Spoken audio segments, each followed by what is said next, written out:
Hello, Abraham. Thank you so much for being with us. You're so very brave to hold your hand in the air. And Jerry and Esther and everybody in this room for co-creating this experience with me. Exactly. It's so funny because I knew I was going to be here. I knew I was going to be sitting in front of you and asking you this question.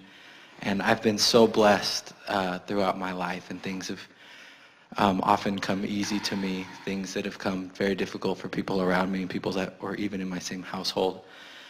And Well, you got to get over that comparison. In other words, it's supposed to feel good. It's supposed to be a life of ease. It's supposed to be a life of joy. And we want you to release all guilt you feel for the thriving that you do with ease, because there are a whole lot of people out there teaching struggle and pain, and it's not working out well for any of them.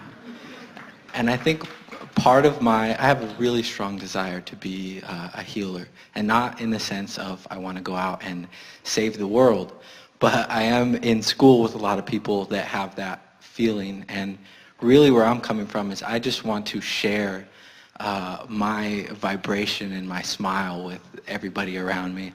And I want to know, what is the role of a healer in the process of healing? Because I've seen it accelerated, and I want to use that healing as a way to show people what's inside of them. There's some flawed premises going on in your vibration that we'll start with and help you to understand. Because the first thing that you have to acknowledge is that everyone who is around you is an extension of this energy of well-being. So no one is being left out of it. In other words, sometimes healers sort of seem to believe that in this sea of potentially not wellness, that they're going to carve out a little pool of wellness, and then they're going to drag their sick friends into it and expose them to some wellness. And the thing that you've got to understand about that is the pool of well-being includes everybody, but there are people who have practiced their thoughts of deprivation, and by that we mean depriving themselves of the abundance of well-being in a lot of different forms, and they've practiced it so well that even though you know it's possible for them, they need some stronger convincing. But the thing that's tricky about someone inside the vortex convincing someone outside the vortex is that if they're very far outside the vortex, they can't hear you. So most healers do traipse outside the vortex to try to help them, but then they can't help them because they're outside the vortex. So this has been the conundrum that healers have been experiencing for a very long time. Most healers eventually are trained by the sick people into their vibration rather than training the sick people into their vibration. Look at the way your society sort of evolves relative to that. You seem like a crazy person if you dare to speak wellness in the face of illness. How dare you give that dying person false hope by knowing what you know about this vibrational mumbo-jumbo? Can't you see he has an incurable disease? And we say, in order for you to be of any value to anyone, you have to separate yourself from the discordant beliefs that they hold about sickness. You have to be as other healers were, and Jesus is a good example of them, but there have been many. You have to know so much more about their vibrational reality of wellness than their temporary corporal illness, that their corporal illness just doesn't even have your attention. And as you began with us, the reason we sort of jumped in the middle of the conversation so quickly is because you were talking about how blessed you've been, but right in the middle of that same sentence, you spoke about people, even those in your own family, who haven't been as blessed, which means you were out of the vortex, focused upon their problem, and you can't help anybody when you do that. So what happens, people in need, they'll drag you out every time. They'll say, I need you. Be here with me. You've got to be there for me. There are people who, when they're complaining or hurting, whether it's emotionally or physically, if you're not giving them sympathy, which means if you're not giving your undivided attention to their discomfort, then they don't believe that you're there for them. And you've got to understand, whether you ever make them understand or not, that you can't be there for their problem and there for their solution at the same time. You've got to make a choice. You can't be there for their sickness and there for their wellness at the same time. A healer must be there for the wellness. You must know it so unequivocally that no matter what the tests show, that no matter what the x-rays show, that no matter what the attitude is, that no matter what the manifestation is, you have to know the potential for wellness is greater than the potential for illness. And as you hold fast to that knowledge and you practice it every day of your life relative to you and everything that you see, eventually that vibration will be so powerful within you that with anyone stands before you with their problem or their illness, you will have risen so far above it. And many of them will say, hey man, you're not there for me. And your answer must be to them, whether they hear it or not, I'm there for you. I'm there where your recovery is. I'm there where your value is. I'm there where who you really are is. I'm there where your strength and vitality are. I practice my thoughts of your resiliency. I practice my thoughts of your well-being. I practice them incessantly. In fact, I have trained myself so that I never allow myself to focus upon your plight or your illness even for a moment. And they will say, well, it's not really helping very much. And you must say and mean, I don't do it for you, I do it for me.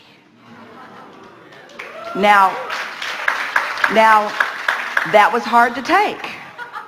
That was hard to take because you want to be these compassionate Samaritans. In other words, you have been trained to believe that it is your job to step out of your vortex and to suffer where they suffer. But again, you can't get sick enough to help sick people be well. So your guidance system, your very joy is dependent upon whether you see their illness or their wellness. And when you care about how you feel so that you train yourself into knowing their wellness, then what has to happen is you align with the whole of who you are. And one who's connected to this stream of who you are is more powerful than millions who are not. You could be across the world focusing in alignment with the source who is within you and do more good than those who are standing right in the middle of it, suffering with those who are suffering, you see. We're not talking about action here. We're talking about the mental stance that must be at the basis of the action that you offer.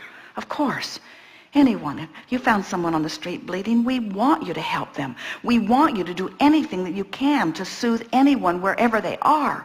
But you cannot sacrifice your alignment with Source in the process, or they train you into the sickness vibration instead of you training them into the wellness vibration. And your objective is well-being, not sickness, you see.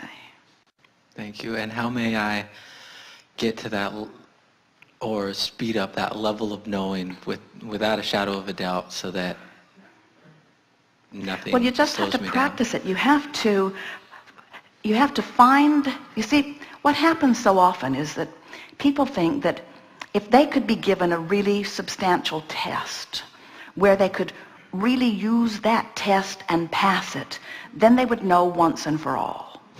And we're not big proponents of that at all. What we want you to do is understand that by focusing, in other words, it's not the big issues that make people sick.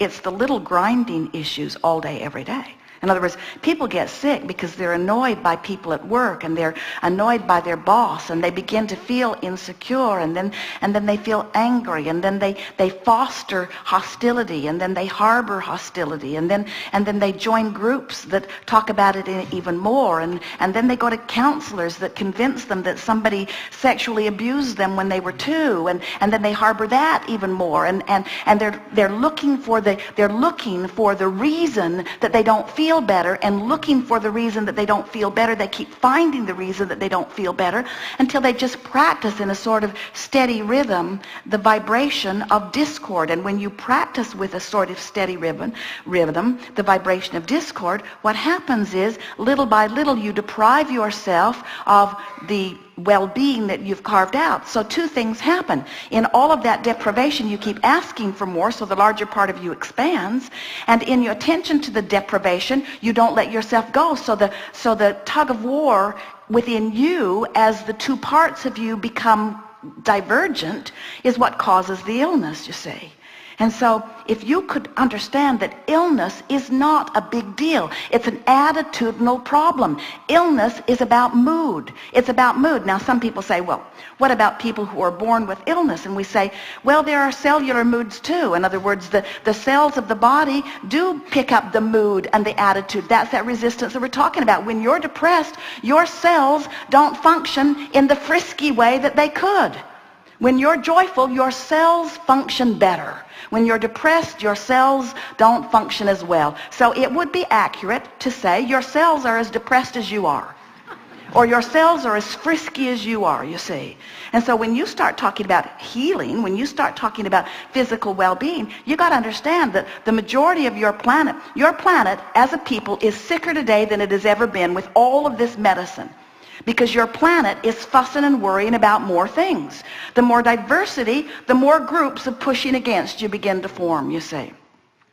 But what that means is, in all of that, there is a huge vibrational escrow, which means future generations. It just gets sweeter and sweeter and sweeter to those who learn to tune themselves to the sweetness of life, you see. So these words you may begin to hear a lot from us because they seem so appropriate. You can't have it both ways. You can't sympathize with people who are having things go wrong and empathize with their well-being at the same time. You got to make a choice. And it is, whether any of you like it or not, it's a selfish choice because you're going to feel better when you choose the thoughts that feel better, and you're going to be of more value when you choose the thoughts that feel better. It's just that simple. Jerry was talking, and he was wondering if it would come up, and we're going to bring it up about what happened with the Sweat Lodge deaths. Are you aware of it? So here is a teacher who was part of the secret movie, who understands law of attraction, not even in the slightest,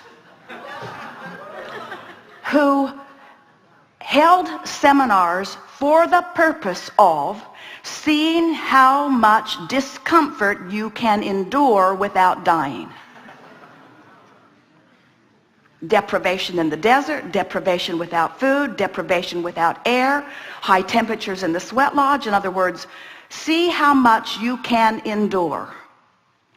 Now, law of attraction brings the leader of this group right now to jail, where he is being deprived of all of the things that are important to feeling good. In other words, law of attraction is this powerful, powerful, powerful, powerful law that says you get what you think about, and what you think about is evidenced by the way you are feeling in the moment. And when you've decided that you're going to struggle your way to joy, the joy never comes. So that's what we say. You can't have it both ways. You cannot suffer your way to joy, and you cannot joy your way to suffering. In other words,